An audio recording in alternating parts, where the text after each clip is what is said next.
दोस्तों शुक्रवार का दिन था और शाम के करीब 4 बजे का समय हो रहा था। एक 28 साल की महिला अपने 3 साल के बेटे को गोद में लिए हुए बैंक पहुंचती है। उसके हाथ में पासबुक होती और चेहरे पर घबराहट साफ दिखाई दे रही थी। लेकिन बैंक बंद हो चुका था। सारे कर्मचारी जा चुके थे। सिर्फ एक गार्ड अंदर से ताला लगाकर बैठा था और मैनेजर साहब अपनी केबिन में कुछ काम निपटा रहे थे। महिला दरवाज़ा खटखटाती है। गार्ड साहब बाहर आता और पूछता है कि क्या काम है। महिला रोते हुए कहती है कि मुझे पैसे निकालने हैं और पैसे बहुत ज़रूरी है। गार्ड साहब मना कर देता है, अब आज कुछ नहीं हो सकता है, एक काम कीजिए, आप सोमवार को आना। लेकिन महिला बार बार गिड़गिड़ाती है कि मेरा बेटा बहुत बीमार है और इसकी हालत बहुत ख़राब है, प्लीज़ मदद कर दीजिए। गार्ड साहब मजबूर था, सिस्टम बंद हो चुका था, इसलिए वो अंदर जाकर बैठ जाता है। तो दोस्तों महिला वही बैंक के बाहर रोती बिलखती रहती है। उसकी आवाज़ मैनेजर साहब अनुराग तक पहुंचती है। वो गार्ड को बुलाकर पूछते हैं, फिर खुद बाहर आते हैं और महिला से बात करते हैं। महिला अपनी पूरी परेशानी बताती है और पासबुक दिखाकर कहती है कि उसके अकाउंट में पैसे हैं।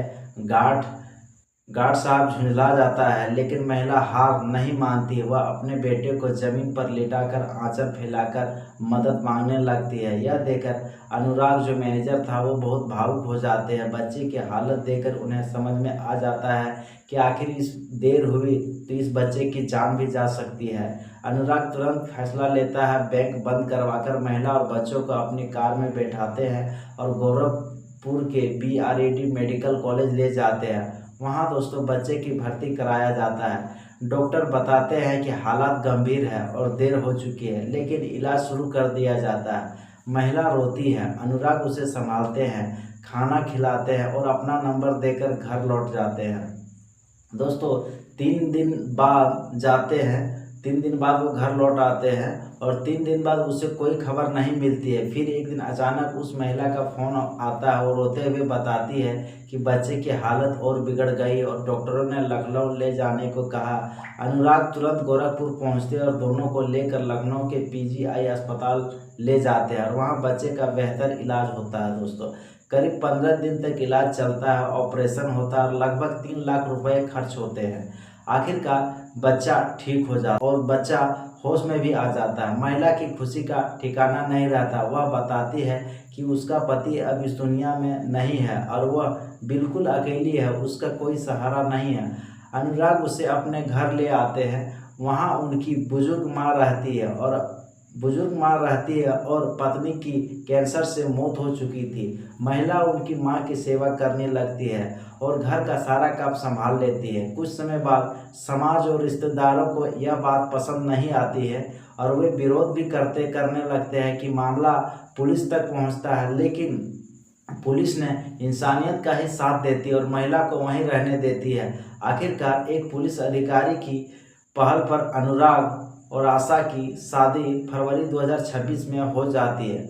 दोनों की जिंदगी फिर से बस जाती है और वे अपने बेटे के साथ खुशी खुशी रह रहे हैं। दोस्तों अगर उस दिन थोड़ी सी भी देर हो जाती है तो ये शायद ये कहानी कुछ और होती। कभी कभी इंसानियत का एक छोटा सा कदम किसी को पूरी ज़िंदगी बदल देता है। तो दोस्तों एक छोटी सी स्टोरी आप लोगों के कैसी लगी आप हमारे कमेंट बॉक्स में ज़रूर बताएं।